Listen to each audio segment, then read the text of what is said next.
Nenhuma criança, nenhuma família honesta sofrerá enquanto eu andar por estas veredas. Eu sou a sombra que protege os pequenos, o punho que pune a injustiça quando a lei vira silêncio. Diga-me, de onde você me escuta agora? Quero você ao meu lado nesta história. Juntos, faremos justiça onde o mundo virou as costas.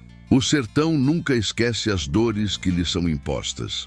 No engenho do Coronel Firmino, os gritos abafados dos trabalhadores se confundiam com o estalar das moendas, e cada volta da roda carregava não apenas a cana esmagada, mas também a carne e o sangue de quem ousava contrariar o patrão. O choque maior vinha quando se descobria que essas mortes não eram acidentes, mas punições frias e calculadas. E é justamente nesse cenário de dor que surge a promessa de resistência, a figura de um homem que faria tremer até os mais poderosos. Virgulino Ferreira da Silva, o Lampião. A história que você vai ouvir mostra que, mesmo no desespero mais profundo, a justiça pode nascer das mãos mais inesperadas. O calor queimava a pele como ferro em brasa quando os homens chegavam ao engenho logo cedo, antes mesmo do sino da capela bater as primeiras badaladas do dia. O Coronel Firmino já estava de pé, fiscalizando cada passo, com os olhos duros e frios. O chão estava coberto por restos de bagaço, misturados com o melado escorrido das últimas moagens. O ar pesado tinha cheiro de suor, sangue e garapa fermentada. Ali, todos sabiam, um erro custava caro. Não havia espaço para atrasos, nem para pedidos de compaixão. Era comum ouvir histórias de pais que, sem forças para trabalhar, viam seus filhos tomarem seus lugares diante das moendas. E quando a roda girava, um simples descuido se transformava em tragédia. No sertão, dizia-se que até os santos fechavam os olhos diante do que acontecia naquele engenho. Firmino, no entanto, vestia-se como homem de fé. Aos domingos, surgia de terno branco na igreja matriz de Pesqueira, ofertava 1000 réis ao padre, participava das procissões de São José, beijava a cruz e fingia devoção. Para o povo, porém, não passava de um lobo vestido de cordeiro. Foi nesse ambiente de medo que Lampião apareceu pela primeira vez na história. Não chegou com disparos, nem com alarde, mas com o silêncio que antecede a tempestade. Encostado em sua cela de couro, os olhos semicerrados observavam os trabalhadores curvados, as mulheres com crianças magras no colo e o coronel desfilando seu poder como se fosse dono não apenas das terras, mas também das almas que ali viviam. Virgulino respirava fundo, sentindo a mesma revolta que já havia alimentado seus passos em outras vilas, onde coronéis compravam justiça com ouro e esmolas. Um dos trabalhadores, velho e encurvado pelo peso dos anos, cruzou o olhar com Lampião e baixou a cabeça em respeito. Ele sabia que não estava diante de um homem comum, mas do símbolo de que algo poderia mudar. Foi nesse instante que a narrativa ganhou o tom de promessa. O cangaço não era apenas pólvora e emboscada. Era também a esperança de que os pobres teriam voz diante da tirania. No mesmo dia, o coronel ordenou o castigo de um rapaz que havia quebrado parte de um carro de boi durante o transporte de sacas de açúcar. As chibatadas ecoaram pelos arredores e o corpo do jovem caiu sobre a terra seca enquanto os outros trabalhadores observavam sem coragem de intervir. Lampião, à distância, não desviou o olhar. Guardava dentro de si cada detalhe, como quem grava um juramento. Sabia que aquele tipo de violência não poderia seguir impune. O sol descia sobre o sertão, pintando o horizonte de tons avermelhados, quando Lampião se levantou e seguiu pelo caminho de barro batido que levava à vila próxima. Ali, nas feiras de Caruaru, circulava o dinheiro manchado de suor. Vinténs pagos pelo sal, alguns 1000 réis trocados por farinha, rapadura vendida a preço de fome. Cada transação era lembrança de que o poder dos coronéis estava alicerçado não apenas na violência, mas também no domínio sobre a economia do povo. Enquanto a noite se aproximava e o barulho do engenho continuava como lamento constante, ficava claro que o encontro entre o tirano e o rei do cangaço já não era questão de acaso, mas de tempo. E quando esse momento chegasse, o sertão inteiro seria testemunha. Se gosta de histórias como esta, inscreva-se e ative a campainha. Aqui revivemos histórias que a história não se atreve a contar. O dia amanheceu com a mesma secura de sempre. O vento quente levantava poeira no terreiro do engenho e os galos já tinham cantado quando Zé Nunes, vaqueiro calejado pelo sol e pelo tempo, parou diante da cruz de madeira onde um dos companheiros havia sido enterrado às pressas.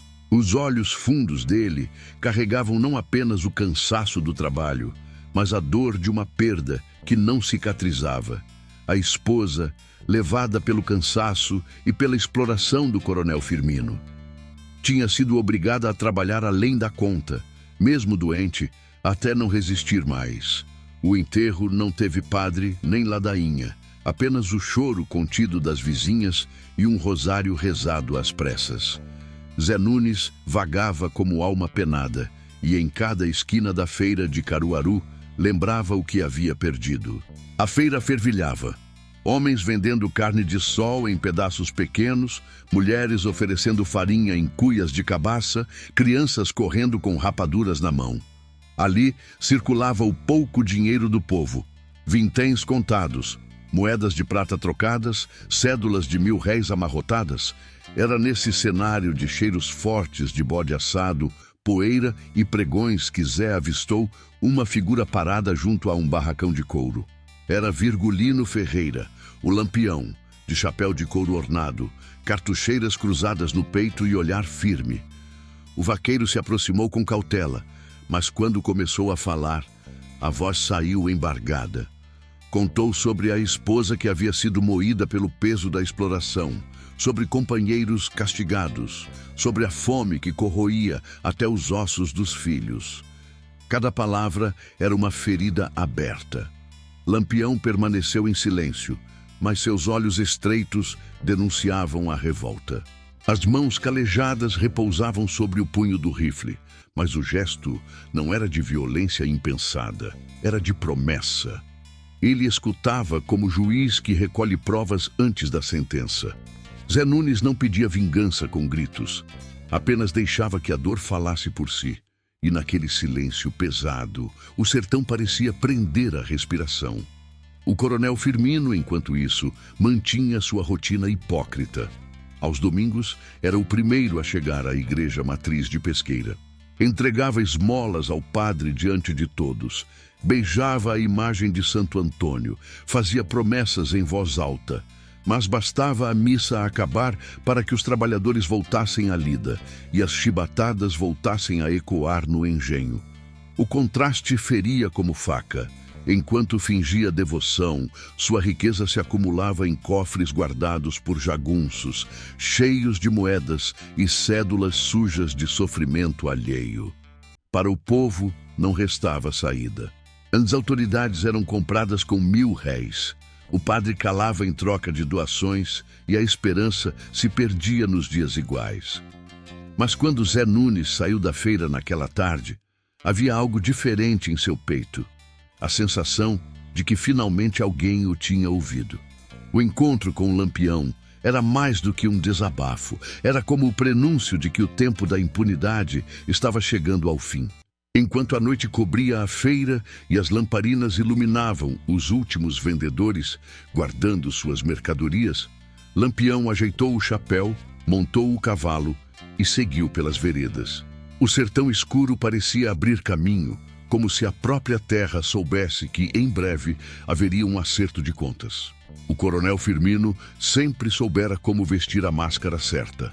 Na igreja matriz de Pesqueira, sua figura imponente ocupava a primeira fila, de terno branco engomado, chapéu na mão e olhar baixo, como se fosse homem de fé.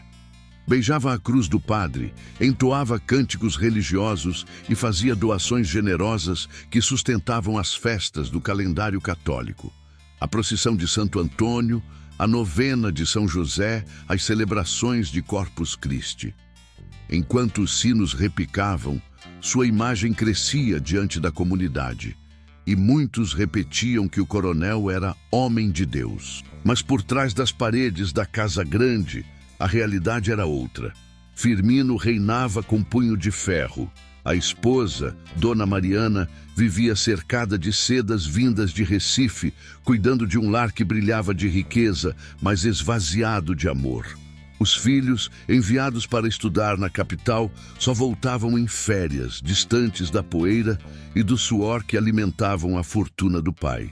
As terras produziam rapadura, aguardente e açúcar em quantidade, e o dinheiro corria em R$ 1.000 que jamais viam as mãos de quem realmente trabalhava. Os trabalhadores do engenho sabiam que o patrão era devoto apenas das próprias moedas. As esmolas na igreja eram compradas com o sangue dos que perdiam a vida nas moendas, ou com a miséria das famílias que pediam fiado e nunca recebiam. O padre, dependente das doações para manter a paróquia e as festas do povo, fechava os olhos. Entre rezas e confissões, mandava os fiéis repetirem ave-marias, como se isso bastasse para apagar os crimes que ele também conhecia em silêncio. Enquanto Firmino sustentava sua fachada de homem respeitado, no sertão os boatos cresciam. Nas feiras de Vitória de Santo Antão e nos mercados de Caruaru, cochichava-se sobre a crueldade do engenho. Histórias de homens amarrados e castigados, de mulheres obrigadas a trabalhar até caírem de exaustão, de filhos órfãos deixados sem rumo. Os mais velhos comentavam baixinho que aquilo lembrava as pragas descritas na Bíblia. Assim como o faraó do Egito endurecera o coração, Firmino parecia não temer castigo algum. Lampião, por sua vez, não tirava os olhos de cada detalhe. Sabia que um coronel não se destruía apenas pela bala, mas pela vergonha exposta diante de todos. Observava como Firmino se apresentava na missa, como sorria para as autoridades locais, como circulava com altivez nos dias de feira. Cada gesto era guardado, como quem anota a trilha de um animal antes da caçada. O sertão respirava tensão. As mulheres falavam em segredo, os homens evitavam pronunciar o nome do patrão em voz alta. Parecia que todos aguardavam um sinal, um clarão de esperança. E esse clarão se aproximava nas veredas, montado em cavalo firme, com cartucheiras repletas de balas e o olhar de quem não se curvava diante de tirania. Naquela altura, o coronel ainda acreditava estar seguro, mas o vento do sertão já carregava murmúrios. Lampião se aproximava, e quando o nome do rei do cangaço chegava aos ouvidos do povo, os corações batiam mais forte, misto de medo e esperança. O encontro entre os dois mundos, o da opressão e o da vingança, estava cada vez mais próximo. A noite caiu sobre o sertão como um manto pesado. O silêncio da caatinga era quebrado apenas pelo som compassado dos cascos de cavalos pisando o chão rachado. Lampião vinha à frente, o chapéu de couro adornado refletindo a luz fraca da lua, o rifle encostado no ombro e, ao redor dele, alguns dos cangaceiros mais fiéis. O cheiro de couro curtido, pólvora e suor misturava-se ao ar seco, criando uma atmosfera de tensão. Não havia necessidade de palavras. Cada homem sabia o peso da missão. Ao cruzarem Nazaré do Pico, passaram discretos como sombras. Não entraram com tiros nem com gritos. Foram até a venda, compraram rapadura, farinha, um pouco de feijão e aguardente. Pagaram com moedas de prata e notas de R$ 1.000 bem dobradas. O comerciante recebeu o pagamento com mãos trêmulas e não ousou erguer os olhos. Mas bastou que eles se afastassem para os cochichos se espalharem.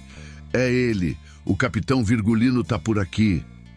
A notícia correu de boca em boca como vento nas palhas secas. Os moradores se fecharam em casa, apagaram as lamparinas e trancaram as portas de madeira. Uns rezavam em voz baixa, pedindo a proteção de Nossa Senhora da Conceição. Outros, em segredo, agradeciam aos céus pois sabiam que onde Lampião passava, os coronéis arrogantes não dormiam em paz. Enquanto isso, no engenho, o coronel Firmino jantava cercado por jagunços. A mesa farta tinha carne de bode assada, galinha guisada, farinha branca e vinho do Porto, guardado apenas para as visitas mais importantes. Ele ria alto, convencido de que nada abalaria seu poder. Mas a mão que segurava o copo denunciava uma leve tremedeira. No fundo, sabia que os rumores não eram apenas histórias de feira. Lampião, ainda naquela noite, parou com o grupo em um terreiro afastado, debaixo de um juazeiro. O vento soprava quente, trazendo o cheiro distante da garapa do engenho. Virgulino tirou o chapéu, passou a mão pelos olhos cansados e fitou o horizonte escuro. Não falou em guerra, nem em sangue. Disse apenas: o sertão cobra seus mortos. E quando cobra, não há ouro, não há reza, não há padre que dê jeito.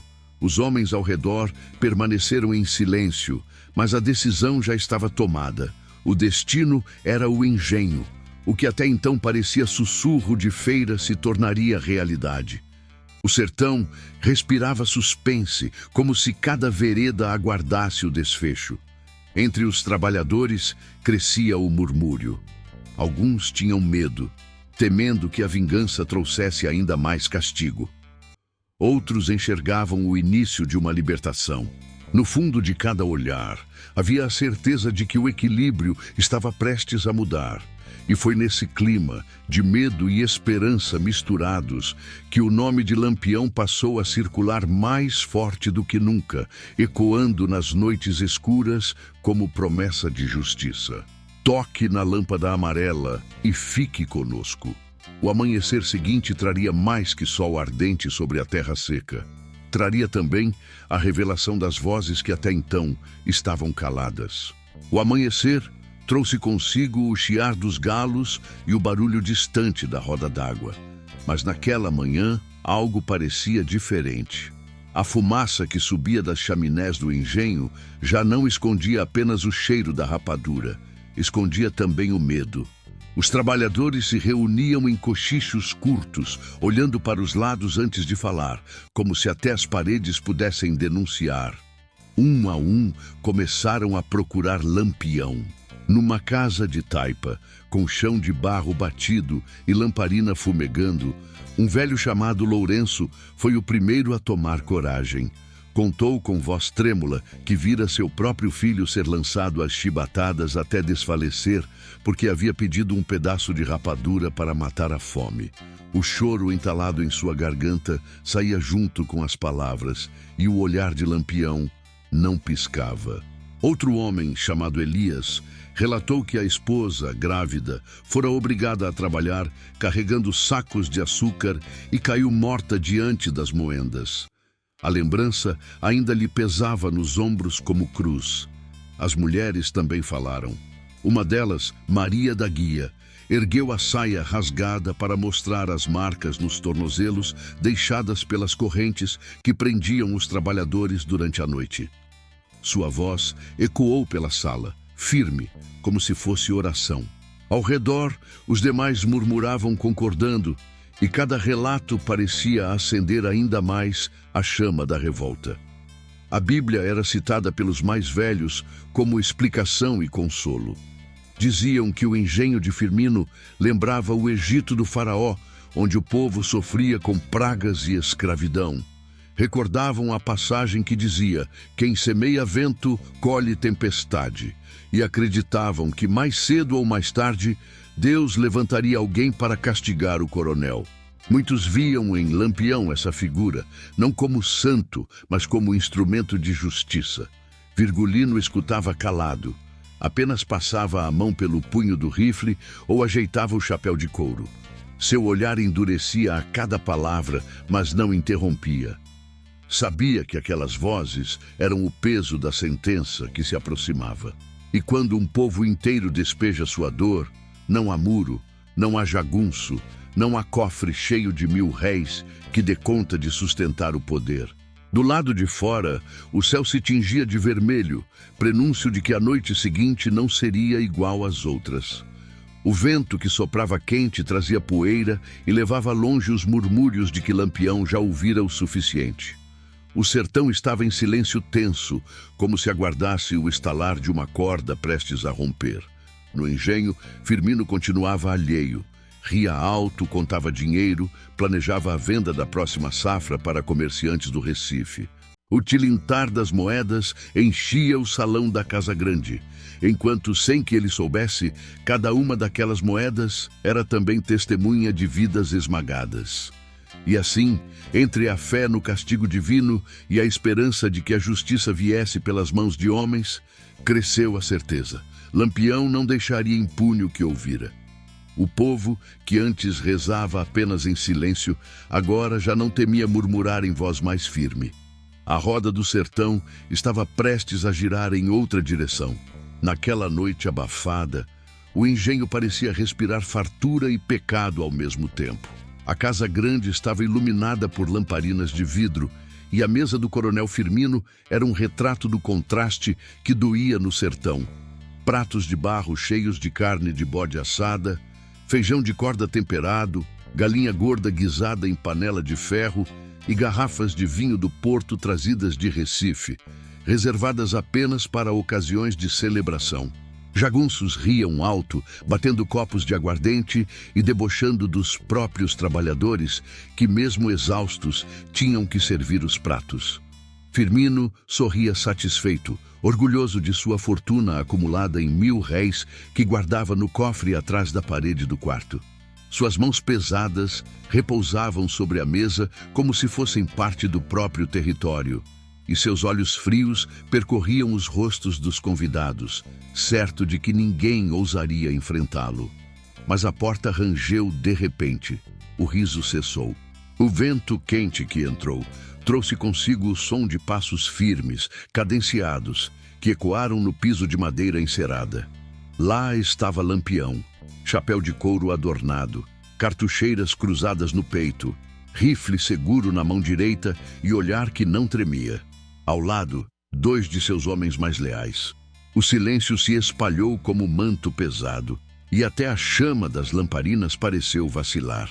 Firmino tentou disfarçar a surpresa.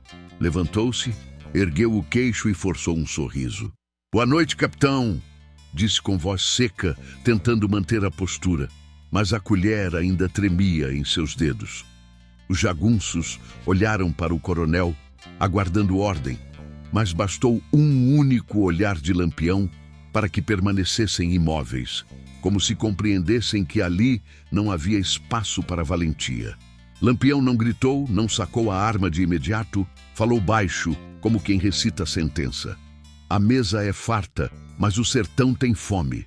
O senhor enche o prato, mas esvazia os lares. Hoje, coronel, a conta chegou." Os homens se entreolharam inquietos. Dona Mariana, a esposa do coronel, apertou o terço entre os dedos, murmurando uma prece apressada, com o coração disparado. Os trabalhadores que serviam à mesa sentiram as pernas tremer, mas havia algo diferente em seus olhos. Não era apenas medo, era a centelha de que, finalmente, a justiça estava diante deles. Firmino, em desespero, ergueu o copo de vinho tentando demonstrar segurança. "Se veio negociar, capitão, tenho ouro, tenho terras, tenho gado, posso pagar o que quiser." O riso que Lampião soltou foi seco, sem humor. "Não vim pelo seu ouro, coronel. Vim pelo que o senhor roubou do povo, a dignidade, a vida, o pão. Ouro não compra sangue derramado." A tensão enchia o ar como nuvem carregada prestes a desabar. O coronel, pela primeira vez em anos, não tinha resposta. Lampião deu um passo à frente, apontou o rifle para o chão e ordenou: "Levante-se! Hoje vai ouvir cada voz que tentou calar." E assim, no salão da Casa Grande, cercado pela própria riqueza e pelos olhares de medo, Firmino foi obrigado a deixar sua cadeira. Não havia fuga, não havia ordem que mudasse o rumo da noite. O sertão cobrava a fatura e Lampião era o cobrador implacável. O coronel Firmino foi conduzido até o salão principal, ainda com o cheiro da comida farta impregnado no ar. Os jagunços, que antes lhe serviam de escudo, agora evitavam encará-lo. sentindo que qualquer gesto em falso poderia custar caro. Lampião ordenou que os trabalhadores fossem chamados, um a um, para se apresentarem diante do patrão. O ambiente se encheu de passos lentos, de murmúrios contidos e de olhos marejados. Era como se o engenho inteiro tivesse tomado coragem ao mesmo tempo. O primeiro a falar foi Lourenço, o velho de mãos calejadas. Aproximou-se com o chapéu de palha amassado no peito e disse em voz firme: "Coronel, eu enterrei meu filho sem caixão porque o senhor mandou castigá-lo até a morte por causa de um punhado de rapadura. Nem terra boa tive para cobrir o corpo dele." O olhar de Firmino vacilou, mas não respondeu. Depois veio Elias com a voz rouca de tanta mágoa: "Minha mulher caiu morta carregando saco de açúcar porque o senhor não quis deixá-la descansar, mesmo de barriga cheia de filho. Enterrei os dois juntos, coronel." Os olhos marejados se voltaram para Lampião, que permanecia imóvel, ouvindo como juiz diante das provas. As mulheres também ergueram suas vozes. Maria da Guia mostrou as marcas nos tornozelos deixadas pelas correntes e disse: "O senhor dizia que era para não fugirmos, mas nós não fugíamos, coronel, só queríamos viver." O silêncio que se seguiu foi mais duro que qualquer palavra. Um coro de histórias se formou, cada qual mais dolorosa que a outra. Falava-se de homens moídos pela moenda, de jovens castigados até não se moverem, de famílias que passaram fome enquanto o coronel contava seus 1000 réis e oferecia esmolas ao padre como se fosse santo. A cada relato, os olhos dos presentes ardiam de raiva contida, e até os cangaceiros, acostumados ao peso da violência, sentiram o coração apertar. Firmino, percebendo que sua autoridade se desmanchava, tentou o último recurso. "Lampião, eu pago o que quiser. Tenho sacos de 1000 réis no cofre, tenho gado, tenho terras. Deixe isso para trás e podemos negociar." Virgulino soltou um riso curto, sem alegria, que ecoou no salão como açoite. "Sertão não se compra, coronel. Dinheiro não limpa sangue. 1000 réis não apaga dor. O que o povo quer não é o seu ouro, é a sua conta acertada." O coronel suava, os olhos corriam em busca de uma saída que não existia. Dona Mariana, a esposa, rezava em prantos, repetindo Ave Maria sem parar, enquanto os filhos, pálidos, tentavam se esconder no fundo da sala. Os trabalhadores, por sua vez, erguiam o rosto com uma dignidade que havia muito não sentiam. Ali não eram mais servos curvados, eram testemunhas exigindo justiça. Lampião deu um passo à frente, aproximou-se de Firmino e falou em tom baixo, mas firme: "O senhor ouviu. Essas vozes são o peso de cada alma que o engenho esmagou. Agora, coronel, vai conhecer o lugar onde derramou mais sangue do que Garapa." E sob o olhar atento de todos, Lampião ordenou que Firmino fosse levado ao engenho. A cada passo, o coronel sentia o peso da própria história caindo sobre si. O tilintar das correntes, o ranger das portas e o rumor dos trabalhadores se tornaram um cortejo de acusação. O julgamento não era mais promessa, estava em curso e ninguém naquela sala duvidava de qual seria o desfecho.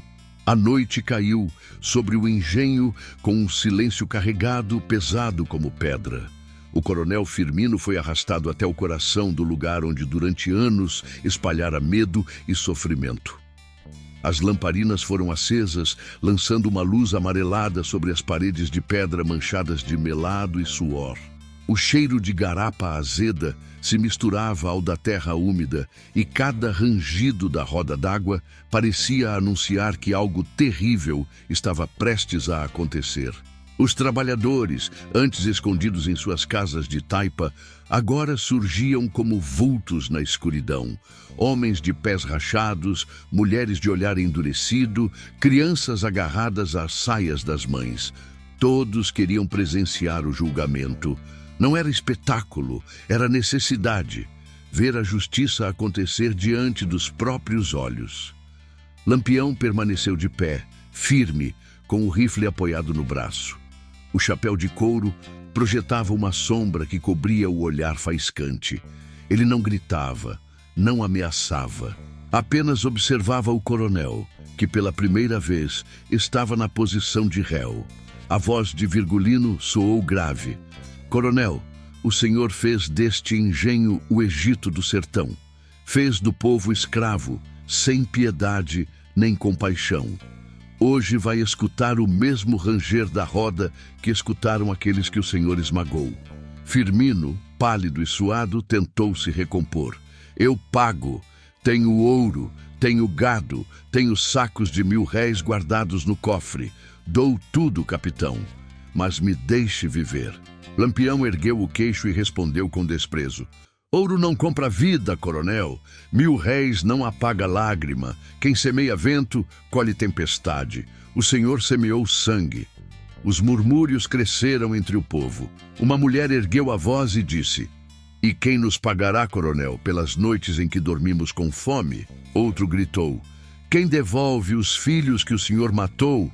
Cada voz era como prego batido na madeira, selando o destino do patrão.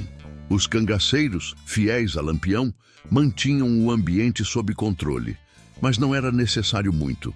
Ninguém ali queria tumulto. Todos desejavam apenas ver o fim da arrogância de Firmino. Lampião fez sinal, e 2 homens amarraram o coronel com cordas grossas, as mesmas usadas para prender feixes de cana. As mãos que sempre contaram moedas agora estavam presas atrás das costas. As pernas que sempre caminharam sobre tapetes e pisos encerados agora tremiam sobre o barro úmido do engenho. O coronel olhou em volta e viu os rostos endurecidos do povo. Não havia compaixão, apenas sede de justiça. Tentou encontrar piedade nos olhos de Dona Mariana, sua esposa, que chorava agarrada ao terço. Mas até ela parecia resignada, como se compreendesse que nada mais poderia salvá-lo. Lampião se aproximou e a voz dele cortou o silêncio como lâmina. Coronel, a justiça que o senhor comprava com ouro não vale nada aqui. A justiça do sertão é outra e ela não falha. Nesse instante, o engenho deixou de ser apenas lugar de trabalho e se transformou em tribunal. A roda d'água, antes símbolo de poder e opressão, tornava-se a testemunha do julgamento final. E todos sabiam que dali em diante não haveria volta. O coronel Firmino foi levado até a grande moenda, onde tantas vidas tinham se perdido em silêncio. A roda d'água, parada havia horas, parecia esperar apenas aquele instante para voltar a girar. O cheiro de óleo queimado e melado velho impregnava o ar, misturado ao suor de centenas de trabalhadores que haviam chorado ali. A luz fraca das lamparinas criava sombras longas nas paredes e cada movimento dos cangaceiros era acompanhado pelos olhos atentos do povo reunido. Lampião se aproximou da engrenagem e passou a mão devagar pelo ferro frio. Quantos o senhor já fez sentir esse medo, coronel? Perguntou sem elevar a voz. Firmino respirava rápido, o rosto banhado em suor, a boca seca como barro esturricado. Tentou falar, mas as palavras saíram emboladas. O corpo inteiro tremia. Do lado de fora, mulheres rezavam em coro. Algumas murmuravam ave-marias, outras pediam que Deus aceitasse aquele julgamento como justo. Não havia gritos, nem algazarra. Era um silêncio religioso, pesado, como se todos estivessem diante de um altar. Mas ali, o altar era a roda que tantas vezes tinha engolido carne e osso como se fossem simples bagaço de cana. Firmino ainda tentou implorar. Capitão, poupe minha vida. Deixe-me pagar em terras, em bois, em 1000 réis. Tudo que possuo é seu. Lampião não desviou o olhar. Nada disso compra o que foi perdido. O senhor nunca entendeu o valor da vida. E agora vai aprender do jeito que o sertão ensina. 2 cangaceiros o seguraram pelos braços, arrastando-o até a boca da máquina. O som do couro das cordas arrastando no chão ecoava como aviso de que a sentença se cumpria. A cada passo, o coronel resistia, tentando fincar os pés no barro, mas a força da desesperança não tinha mais destino. O povo observava em silêncio, sem piedade. A roda foi acionada lentamente.